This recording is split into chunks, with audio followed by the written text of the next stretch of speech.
Somewhere in China, around 200 BC, some guy was, let's just say, out in a field somewhere. Maybe he was a farmer, maybe he was a miner or something. But anyway, he finds a rock that's fairly long, elongated rock.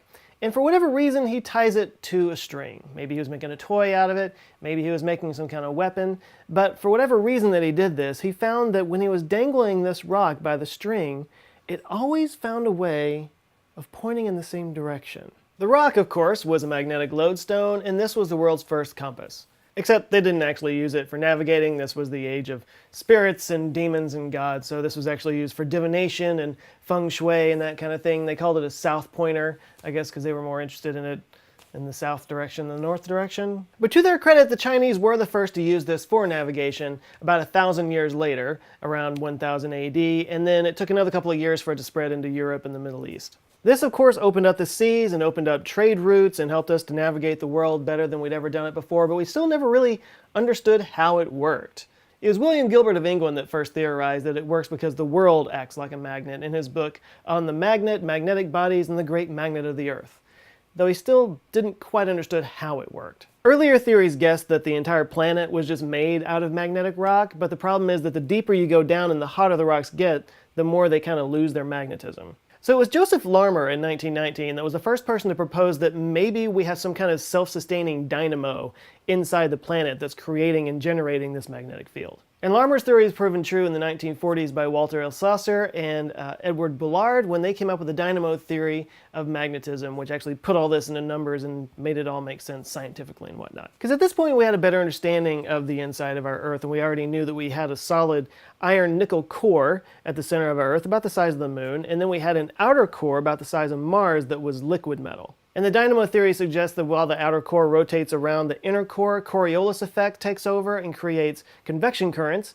that generate this magnetic field. At the same time, we were learning just how important this magnetic field is in terms of protecting the Earth from the deadliest of the sun's radiation and keeping life, safe and protected down here on the surface. And we also learned that it has a tendency to flip sometimes, and that it may be doing it again soon.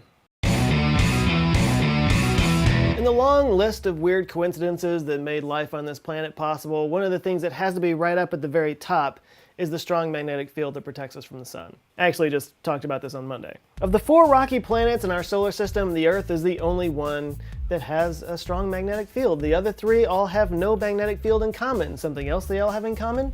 No life. And they also don't have technology that we have our whole infrastructure, our whole lives built around right now. It's actually heavily reliant on the magnetic field. So in some ways, we need our magnetic field more now than we ever have before. Right now we have satellites swarming all around the Earth, providing communication and navigation and whatnot. All of those have delicate components that could be fried without a magnetic field to protect them. Now, of course, if we lost all of our GPS satellites, which is kind of like saying ATM machine, there's always compasses to fall back on for navigation. But the problem with that is that the magnetic North Pole is moving a lot.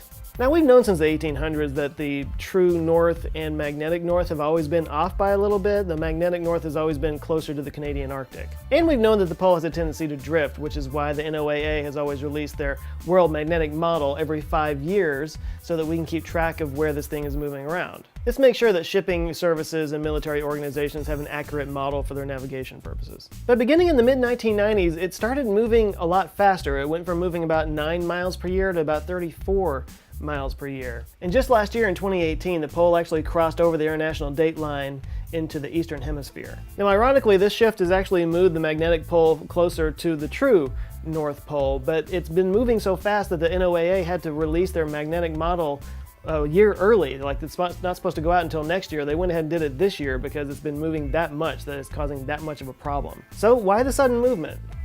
Scientists aren't sure.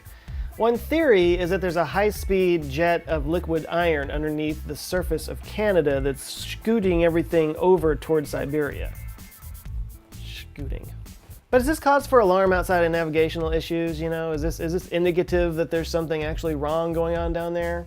Is it time to panic? That's a joke, of course. It's always time to panic. I should rename this channel Existential Dread with Joe. Look, this might not mean anything. It might just be some movement in the outer core that's causing an accelerated drift, that's all.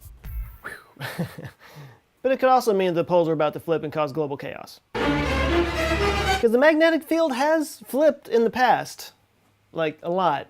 Like once every 500,000 years or so. We know this because of magnetic lines we found in lava at the bottom of the ocean, because as the lava comes up through those fissures in the tectonic plates, it cools and the ferrous metals kind of line up with the magnetic field. So you can pull that apart, take a look at it, see which direction they're pointing, and see which direction the magnetic field was pointing itself. And through this method, scientists know that the pole hasn't flipped in around 750,000 years, so we're long overdue for a good old switcheroo. Now, it's thought this happens because those convection currents in the outer core are just a little bit unstable, and every once in a while the little vortex can spin off here and there, cause it to become even more unstable. It goes into a little bit of a chaotic state before it reorients itself and finds stability again. It's just good old fluid dynamics. And if there is a stray iron current going underneath Canada pushing the North Pole towards Siberia, it could be part of that instability that could be the beginning of this thing starting to flip. So, panic? Not yet. When we talk about flip, we're actually talking about over geologic time. So it's not like you would just wake up tomorrow and up is down, left is right, cats are dogs, you know. This would take several thousand years. Like if the pole started flipping when Socrates was alive, it would just now be finishing, so there's time to adjust. Now that doesn't mean this is without its dangers. An unstable magnetic field would probably be severely weakened, meaning more radiation from the sun would come through, meaning more potential for cancers and genetic defects. The good news though is that there hasn't been any real correlation between magnetic pole flips and mass extinctions that we've found, so it's possible that it won't actually affect us as much as we think it might. Although there's still research going on in this department. What might be more profound is, like I was talking about before, the effect it would have on our satellites and possibly our energy grids. It could leave us much more vulnerable to coronal mass ejection events like the Carrington event that could actually shut down our electrical grids. So there's a couple of ways this could go down. One is that it just might get a little bit more chaotic over the next thousands of years until eventually everything just kind of reorients itself and it flips into that opposite direction. Or the other possibility might be just that the pole moves slowly and meanders across the surface of the Earth until it eventually gets to the other side, meaning we could possibly see the North Pole somewhere in Africa at some point. The fact of the matter is the pole may have been in the process of flipping since the very beginning of human civilization. We just don't know any better. As humans, we have such a limited perspective of time. When we look at these long-term geologic processes, it's kind of like we just get a snapshot of it and then try to put together the entire story. It'd be like pulling a frame out of a 2-hour movie and then trying to piece together the entire plot. So even though we've actually mapped the magnetic field to extreme accuracy, especially thanks to the ESA SWARM mission, we don't know if this is normal or if this is an aberration, or is there even any such thing as normal? Time will tell, and we've got plenty of it, so no need to panic. Or at least don't panic about this. Global warming will kill us all long before this does.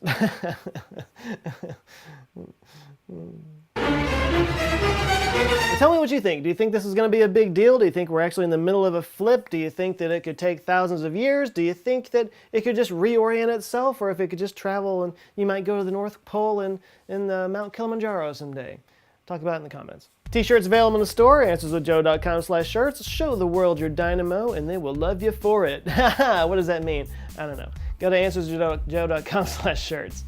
I almost got it. Thanks so much for watching. If this is your first time here, Google thinks you'll like that video, so you might want to watch it because Google will get mad if you don't. And if you do like that one, there's other videos down here. I suggest you go check them out. And if you like those, please do subscribe.